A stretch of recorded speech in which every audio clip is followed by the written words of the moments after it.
राजा फटाफट गाड़ी निकलवाओ, मैं लेट हो रहा हूँ। हाँ साहब, निकालता हूँ। ये कौन है? साहब ये मेरी बहन शांति है, आज ही गांव से आई है यहाँ पर। नमस्ते करोगे, मेरा मालिक है। नमस्ते साहब। गांव से आई है तो यहाँ क्यों लेके आए हो? सब ठीक तो है ना? हाँ हाँ साहब, सब ठीक है, चिंता मत करिए। दरअसल मेरी छोटी बहन की शादी होने वाली है, तो बड़े साहब से मिलवाने के लिए लाया था। बड़े साहब ने कहा था कि शादी से पहले अपनी बहन को लेकर आना, तो उनसे आशीर्वाद दिलवाने के लिए लाया था बस। अरे हाँ, ये तो मुझे पता था कि इसकी शादी होने वाली है। वैसे अगर पापा से मिलना है तो पापा तो अभी मार्केट निकल गए कुछ देर पहले, और वो आई थिंक 1 या 2 घंटे बाद ही आएंगे।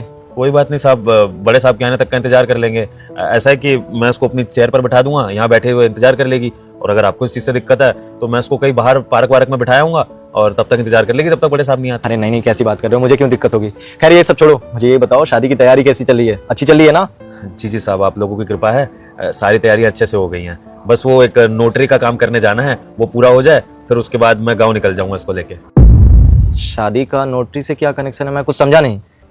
वो साहब घर गिरवी रखवाना है ना इसकी शादी के लिए, तो उसीलिए नोटरी वाले के पास जाना था ताकि वो घर के कागजात बनवा सकूं।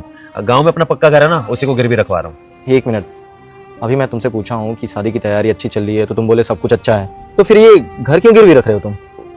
साहब शादी की तैयारी अच्छे से चल रही है, लेकिन शादी में दहेज जाता है ना, तो घर उस दहेज के लिए गिरवी रखवाना है। अब बहन की शादी है, लड़के वालों को मोटा दहेज देना पड़ेगा, और इतनी हैसियत नहीं है मेरी कि मेरे पास इतना पैसा हो। सारा पैसा तो बहन की शादी में लग रहा है, तो फिर दहेज के लिए ना घर गिरवी रखवा रहा हूँ। पहली बात तो ये कि मुझे ये नहीं समझ में आता कि ये दहेज की प्रथा कब बंद होगी, और दूसरी बात, अगर वो लोग दहेज ले रहे हैं तो तुम ऐसे घर में शादी क्यों करवा रहे हो? कहो तो मैं उनसे बात करूं। नहीं नहीं साहब, ये आप कैसी बातें कर रहे हैं? अगर आपने इसके ससुराल वालों से बात करी और उनको कोई भी बात बुरी लग गई तो शादी टूट सकती है साहब।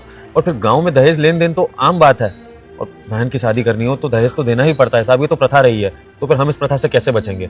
और साहब ये भी तो सोचिए ना, इकलौती बहन है, इसकी शादी टूट जाएगी तो हमारे गाँव में क्या होगा? सब थू थू करेंगे।